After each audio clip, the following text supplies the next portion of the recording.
सदा करो कल्याण सियावर राम जय जय राम, मेरे प्रभु राम जय जय राम।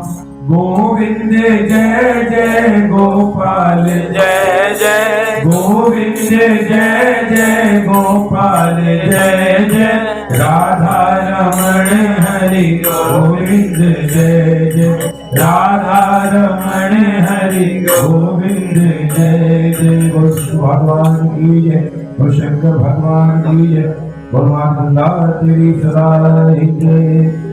राजा पृथ्वी ने देवर्षि नारद से पूछा, हे नारद जी, आपने तुलसी का इतिहास व्रत महात्म्य के बारे में कहा, अब यह बताने की कृपा करें कि क्या इस कार्तिक मास में और भी देवताओं का पूजन होता है? कृपया बातें बंद कर दीजिए, यह भी मुझे समझाकर कहिए। कि श्री नारद जी बोले, पहले समय में पर्वत के निकट गंदीपुर में एक धर्मात्मा ब्राह्मण धर्मदत्त नामक रहता था।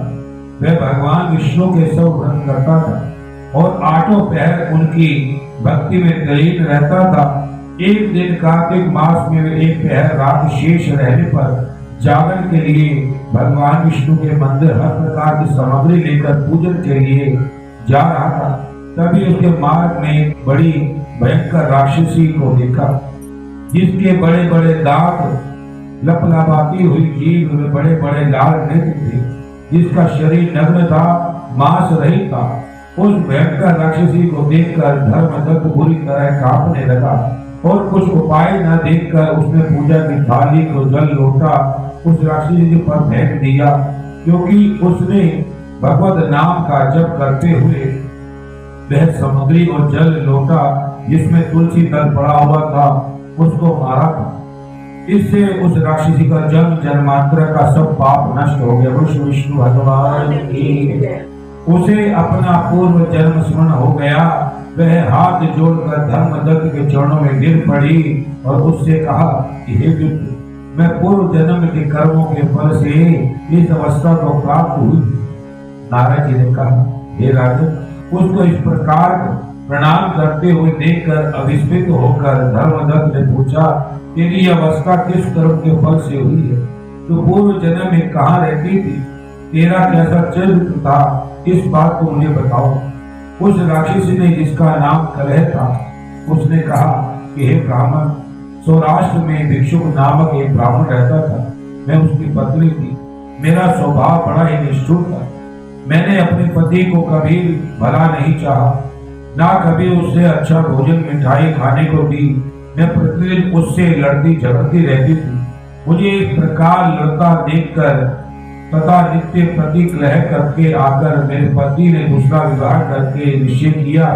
यह सुनकर मेरे पति दूसरा विवाह कर रहे हैं, मैंने उनके दूसरा विवाह करने से पहले विष खाकर आत्महत्या कर ली। विष्णु भगवान, मेरी मृत्यु के पश्चात यम के दूत आए और मुझे पकड़कर गदा मारते हुए यम के पास ले गए। यमराज ने मुझे देखकर चित्रगुप्त से पूछा कि हे चित्रगुप्त, इसने क्या कर्म किया है जो कि कर्म इतने किए, अब इसका फल भोगना होगा।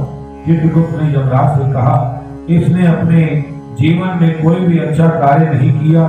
यह सदा अपने पति को खराब भोजन देकर आप सदा अच्छा भोजन खाती रहती थी, इसलिए अब निष्ठा खाने वाली होगी। इसको अब सुकरी जन्म दिया जावे, क्योंकि यह अकेली ही पाक बर्तन में भोजन करती थी, इसलिए यह अपने बच्चों को खाने वाली बिल्ली हो। इसने अपने पति को क्रोध करते हुए आत्मघात किया, इसलिए प्रेत योनि में जाएगी। अब आप इसे अपने दूतों द्वारा मरु स्थान पर भेज दीजिए। वहां यह बहुत दिनों तक प्रेत योनि में रहकर फिर पापनी अपने तीनों योनियों को भोगेगी।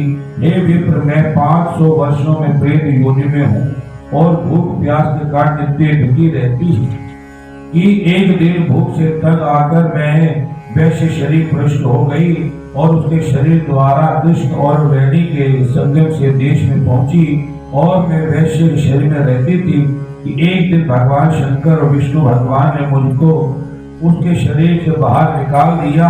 फिर मुझे आप दिखाई दिए। आपके लोटे में तुलसी जल का एक छींटा मेरे ऊपर पड़ा, जिससे मेरे सब पाप नष्ट हो गए। वो तुलसा मैया की जय, विष्णु भगवान की जय। हे द्विजोत्तम, अब आप मुझे यह बताइए कि आगे होने वाली तीनों योनियां और इस प्रेत देह से मेरी मुक्ति किस तरह से होगी। धर्मदत्त कला की बात सुनकर और उसके पीछे कर्मों की उसकी वर्तमान अवस्था को देखकर बड़े दुखी हुए। उसका दुख देखकर उसका चित्त पिघल गया। फिर उसने दुखित भाव से कहा, अगला अध्याय कल सुनाया जाएगा। अभी यह अध्याय संपूर्ण होता है। कथा विसर्जन होते है, सुनो श्रोतधर ध्यान।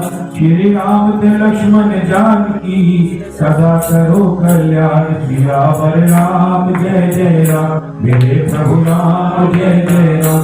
करो कल्याण सीताराम, भज मन नारायण नारायण, विष्णु नारायण नारायण।